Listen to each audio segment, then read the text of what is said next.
Hello and welcome back to my channel. This week I'm giving you a sort of light spoiler alert. I'm not going to talk about major plot points, but I am going to discuss details that kind of give away some of the direction of the novel that I want to discuss. It's not a big deal, but if you haven't read it and you're planning to, maybe come back to this later. This week I want to talk about reading narrative voice, and I'm going to do this by talking about Michel Faber's The Crimson Petal and the White. But before I come on to talking about the book itself, I'd like to talk a little bit about narrative voice as an idea. So quite early in my studies of literature, I was cautioned not to equate narrative voice with authorial voice.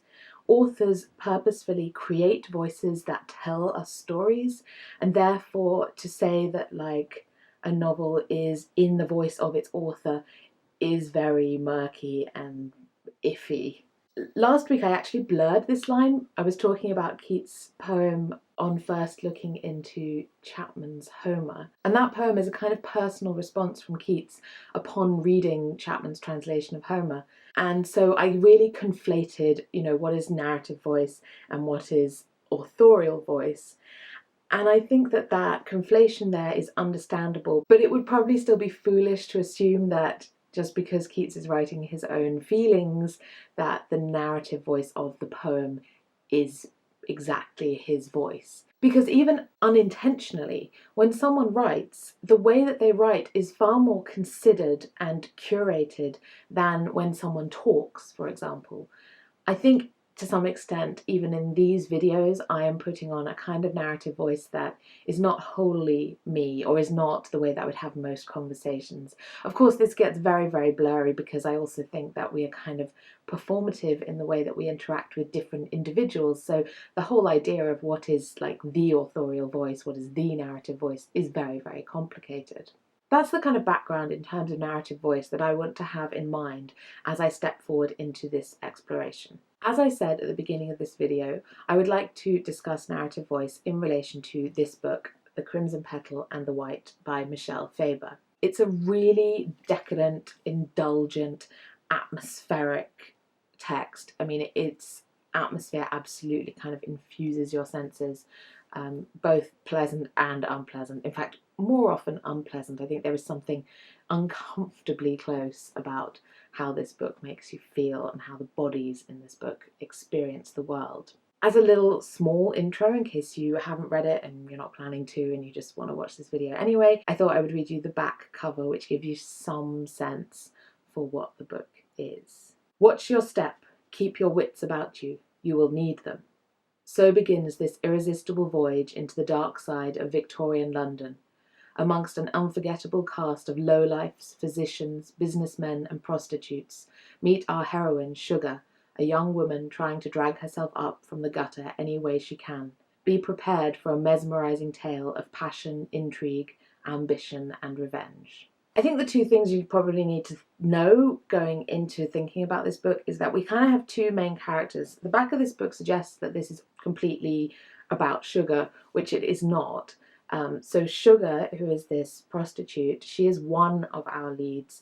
And I would say our other lead is William Rackham, who is a toiletries manufacturer who becomes quite wealthy.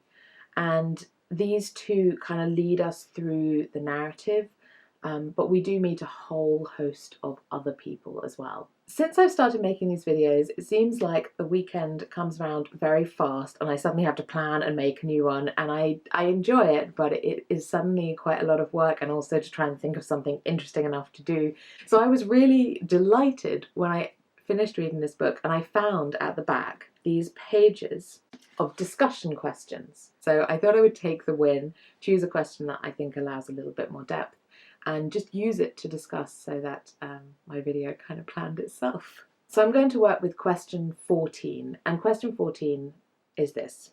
For all its Victorian trappings, The Crimson Petal and the White also showcases some expert postmodern features, such as a narrator who frequently reminds us that we are reading a novel, his novel, and that he will decide which point of view we receive in each scene. In what way does this narrator act as a kind of literary seducer, luring us to follow him to the very end?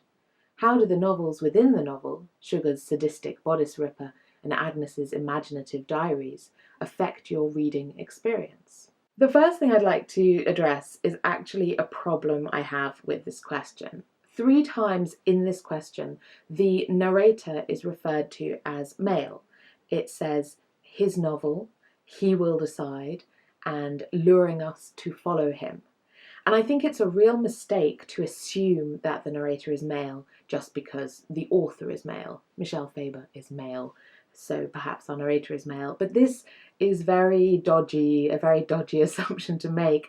And I think, again, it kind of conflates this idea, like, I think the querent, the person asking this question, is saying his novel because he's thinking of the author. I just gendered the querent. That's also a problem. First of all, the narrator does not need a gender or even a body. The narrator can be a genderless other who tells us a story, and I think most of the time that's what you have. But I would argue that if this narrator is embodied, it's more likely to be female, and I will demonstrate why I think that's true. One of the book's major themes is prostitution, and all of the prostitutes in the book are female. So I would like to read you the opening passage of the novel with that in mind. Watch your step. Keep your wits about you. You will need them. This city I am bringing you to is vast and intricate, and you have not been here before. You may imagine from other stories you've read that you know it well, that these stories flattered you, welcoming you as a friend, treating you as if you belonged.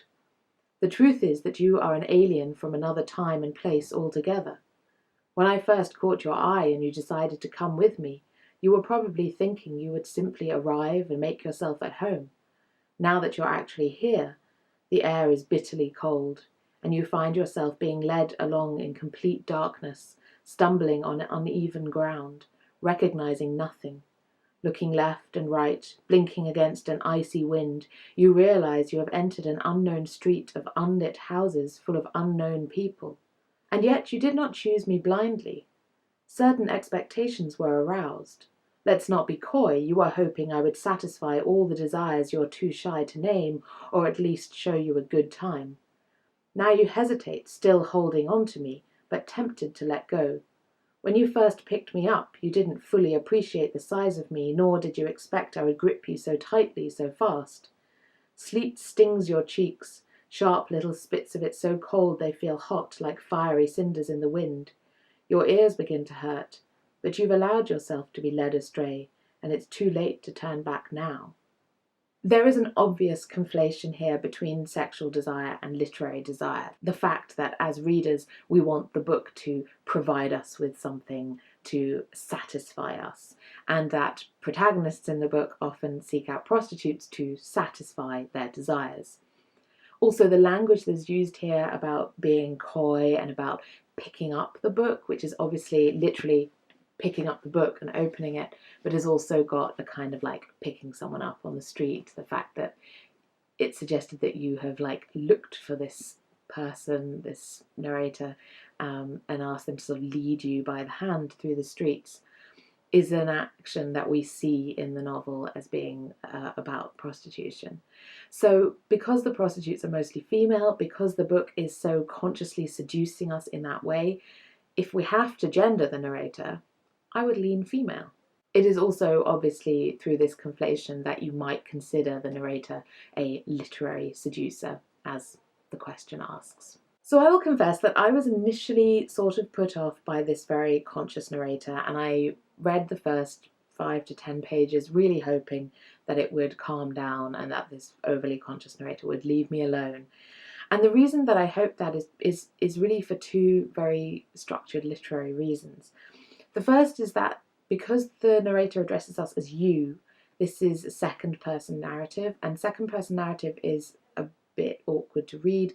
It's not a totally second-person narrative because it's not necessarily describing what you are doing, although it does do that on occasion. So there's that kind of element which I think is a bit difficult. The other reason is that this narrator is omniscient, so they are not a character in the book that speaks to you from their point of view. The narrator knows everything that happens in the book and knows all of the people and how they're connected. So it's like speaking to a sort of godlike overseer. And these two things, the fact that you're being addressed as you makes you other, and the fact that your narrator knows everything also makes you feel that you know nothing. And that kind of estranges you from the text so that it's difficult to immerse yourself, which I think is what we all kind of want to do when we pick up a book. But fortunately for me, the narrator does sort of give this up quite fast. It doesn't go away.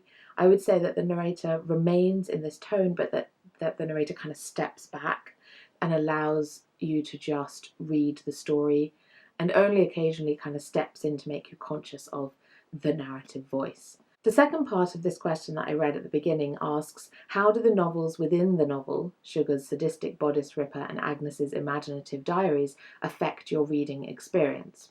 Now, in one way, the question about Sugar's and Agnes's writing is not really about narrative voice, it's about character, but I'd like to follow it anyway because I can bring it back to narrative voice, so have faith in me.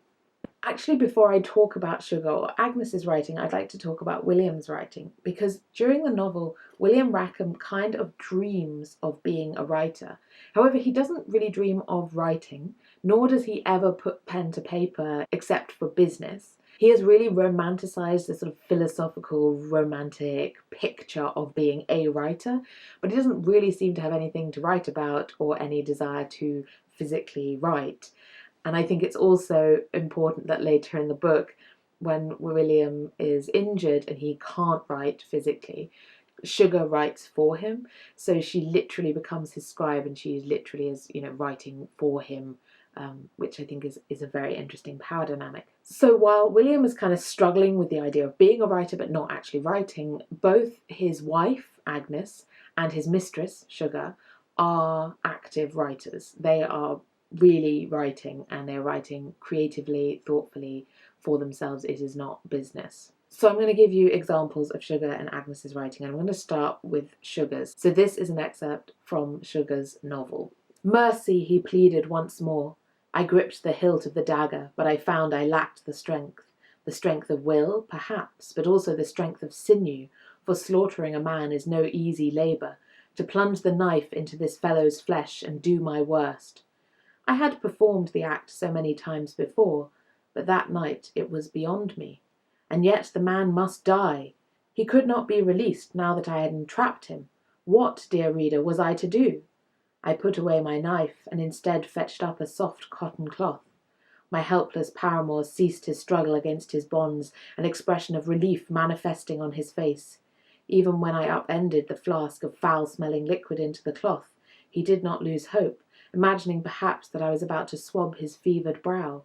Holding my own breath as if in sympathy, I pressed the poison rag to his mouth and nose, wholly sealing those orifices. Sweet dreams, my friend.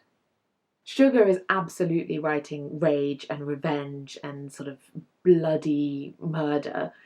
I think in a way that's almost like slashery now to a modern audience, or maybe like torture porn or something. The things that she writes are really, really bleak, really bloody, really gory. And in her character in the novel, that's not what we see of her. She's extremely subservient. She's very, very smart, but she uses that intelligence on the whole to figure out how to please and placate men. In some ways how to manipulate them, but more how to please them and sort of, how to gain their affection, I think, in a lot of ways. This character that she's written, the character of her writing, is completely contrary to her as an individual. Agnes, on the other hand, writes from a very, very different point of view. She is not writing a novel, she is writing her diaries. So in a way, she is writing lived experience, but I will read you a passage to discuss. My mamma is dead, and I am soon to follow. Lord, have mercy upon us. Spare my mamma from thy wrath, from the rigour of thy justice, from eternal flames. Thou who forgavest Magdalene, I beseech thee. But no one hears. My prayers turn to sweat on the ceiling and drip down again. Mamma bled until she was empty. He, her husband, stood by and did nothing. Now my mamma has been removed to a grave in a cemetery where no one knows her. Day by day our house becomes more infested with demons. They chuckle in the rafters. They whisper behind the skirting boards. They wait to have their way with me. He waits to have his way with me. Agnes is writing what she believes to be lived experience, which is really a conflation of fear and lived experience. She does have mental illness problems to a huge extent, but in large part, I think that as readers, we come to understand that her mental illness is really created by misinformation.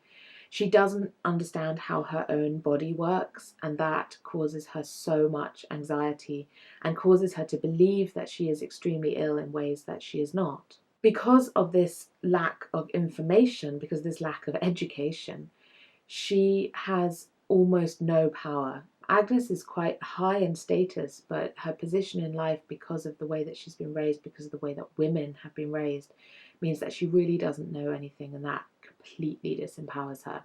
Sugar has slightly more power because she has precisely the information that Agnes doesn't have, and I think throughout the novel, once you have these two women side by side, for the reader there's almost a longing for Sugar to share with Agnes what Agnes needs, and perhaps the other way around as well. But even Sugar doesn't have that much power, because they are absolutely two women who are trapped and beholden to extremely established patriarchal structures. They are at the mercy of men, and they are at the mercy of the patriarchy.